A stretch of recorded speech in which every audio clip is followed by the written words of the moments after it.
Have you ever wondered why you can't resist buying that candy bar at the checkout counter? Or why certain commercials stick in your mind for days? Welcome to the fascinating world of neuromarketing. Today, we are diving deep into how businesses use brain science to influence our buying decisions. Well, neuromarketing isn't just a buzzword. It's a powerful tool that's reshaping how companies advertise and sell their products. But what exactly is neuromarketing? Well, simply put, is the application of neuroscience to marketing. It uses brain imaging and other techniques to understand how our brain responds to or respond to marketing stimuli. Well, this knowledge helps businesses create more effective marketing strategies. Well, let's start with a simple example, the color red. Studies shows that seeing the color red can make us feel excited or hungry. And that's why so many fast food chains use red in their logos and restaurants. Well, it's not just a coincidence, it's the neuromarketing at work. Now, let's talk about the power of storytelling in the marketing. Our brains are wired to remember stories better than facts and the figures. That's why many successful ads tell a story rather than just a listing product features. Remember that heartwarming holiday commercials that made you tear up? That's neuromarketing tapping into your emotions. Another key aspect of neuromarketing is the concept of scarcity. Our brains are programmed to want things that are a rare or limited supply. That's why phrases like limited time offer or while supplies last are so effective. They create a sense of urgency that can push us to make a purchase. Let's move on to the role of social proof in neuromarketing. We are social creatures and we tend to follow the crowd. That's why customer review and testimonial are so powerful. When we see others enjoying a product, our brain tells us we might enjoy it too. Now, let's discuss the concept of anchoring in neuromarketing. This is when we rely too heavily on the first piece of information we receive. For example, if you see a $1,000 watch next to $100 watch, that $100 watch suddenly seems like a bargain, even if you had no intention of spending that much on a watch in the first place. Another fascinating aspect of neuromarketing is the use of neuro-linguistic program or NLP. This involves using specific languages patterns to influence behavior. For instance, using you instead of I in a marketing copy can make customer feel more personally addressed. Well, let's talk about the power of images in the neuromarketing now. Our brain processes images much faster than text. That's why effective ads often use strong, eye-catching visuals. But it's not just about catching the eye. Certain images can trigger specific emotional responses. For example, images of smiling people can make us feel more positive about a product. Now, let's discuss the concept of priming in the neuromarketing. Well, this is when exposure to one stimulus influences our response to another stimulus. For instance, if you see an ad for a tropical vacation right before going grocery shopping, you might be more likely to buy tropical fruits. Another important aspect of neuromarketing is the use of multi-sensory marketing.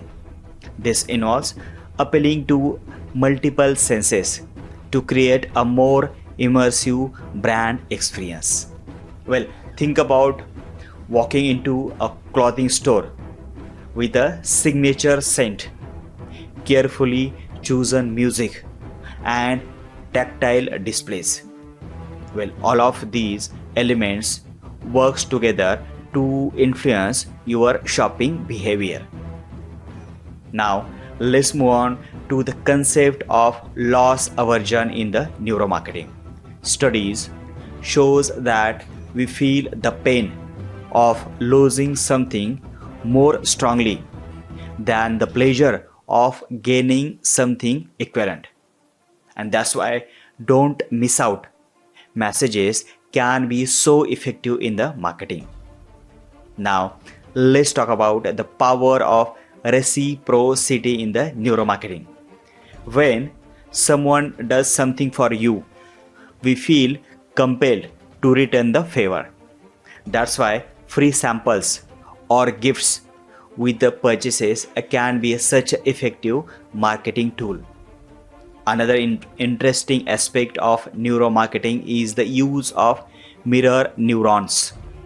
These are the brain cells that fire both when we act and when we see someone else perform that action. And this is why seeing someone enjoy a product in an ad can make us want to try it ourselves. Now let's discuss the concept of cognitive ease in the neuromarketing. Our brains prefer information that's easy to process. That's why simple, clear messaging often works better than the complex and the complicated ads. Now, let's talk about the power of nostalgia in the marketing. Well, a nostalgic feeling can make us more likely to spend money. That's why many brands use retro elements or references to past decades in their marketing. Well, another key aspect of neuromarketing is the use of emotional triggers. Well, different emotions can prompt different behaviors. For example, fear can motivate us to take action, while happiness can make us more open to new experiences. Now, let's move on to the concept of decision fatigue in the neuromarketing. The more decisions we make, the more tired our brain becomes. That's why placing impulse buy items near the checkout counter can be so effective. Our decision making ability is depleted by that point.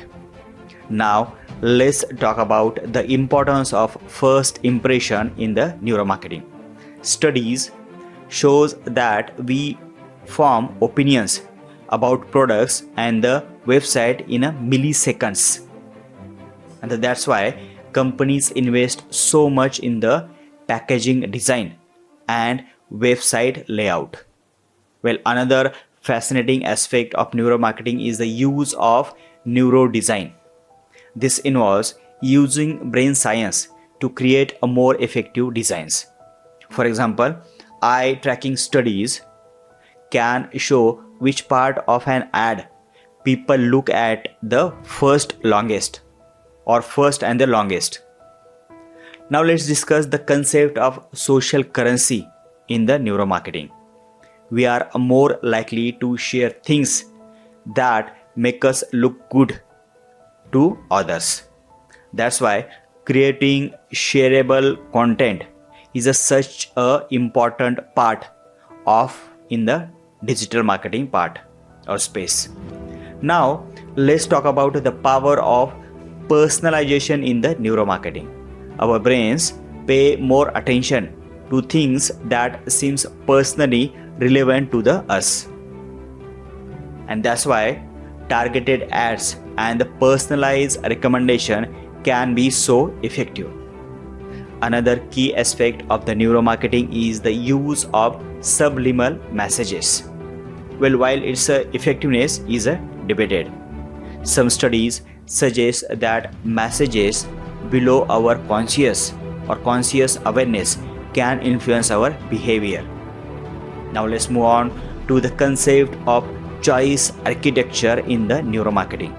This involves structuring choices in a way that influences decision making. For example, placing healthier food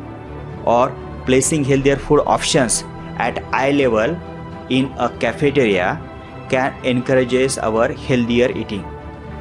Now, let's talk about the importance of timing in the neuromarketing. Our brains are more receptive to certain messages at different time of the day. That's why companies carefully consider when to send marketing emails or run TV ads. Another interesting aspect of neuromarketing is the use of sensory branding. This involves creating a unique sensory experiences associated with the brand. Well, think about the distinct sound of a Harley Davidson or a smell of fresh coffee in a Starbucks. Now let's discuss the concept of cognitive biases in the neuromarketing. Well, these are systematic errors in the thinking that can affect our decisions and the judgments. Well, marketers often use these biases to their advantages in advertising and the product positions. Now, let's talk about the power of simplicity in the neuromarketing. Our brains are drawn to simple, easy to understand concept. And that's why many successful brands have a simple, memorable logos and the slogans. Well, another key aspect of the neuromarketing is the use of neuroeconomics. This combines neuroscience, economics, and the psychology to study how we make economic decisions. It helps marketers understand why we choose to buy or not buy certain products. Now let's move on to the concept of framing in the neuromarketing. How information is presented can significantly impact our decisions. For example, 90% fat-free sounds more appealing than 10% fat, even though they mean the same thing. Now, let's talk about the importance of trust in the neuromarketing. Our brains are more likely to make purchases from brand we trust. That's why building brand trust is such a crucial part of long-term marketing strategy. As we wrap up, it's clear that neuromarketing is a powerful tool in the world of advertising and the sales. But it's important to remember that with the great powers comes with a great responsibility. Ethical consideration are crucial in the application of neuromarketing techniques. So, the next time you are browsing a store or scrolling through ads online, take a moment to think about the neuromarketing strategies at play. Well, are you being influenced by color psychology, social proof, or scarcity tactics? Friends, understanding these techniques can help us become more informed consumers. So, what do you think about neuromarketing? Is it a useful tool for businesses, or does it go too far in the manipulating consumer behavior? Share your thoughts in the comments below. And if you found this video interesting, give it a like and consider for subscribing for more content on marketing and the consumer psychology. Thank you for watching, and remember, knowledge is a power, especially when it comes to the understanding how our own brain works.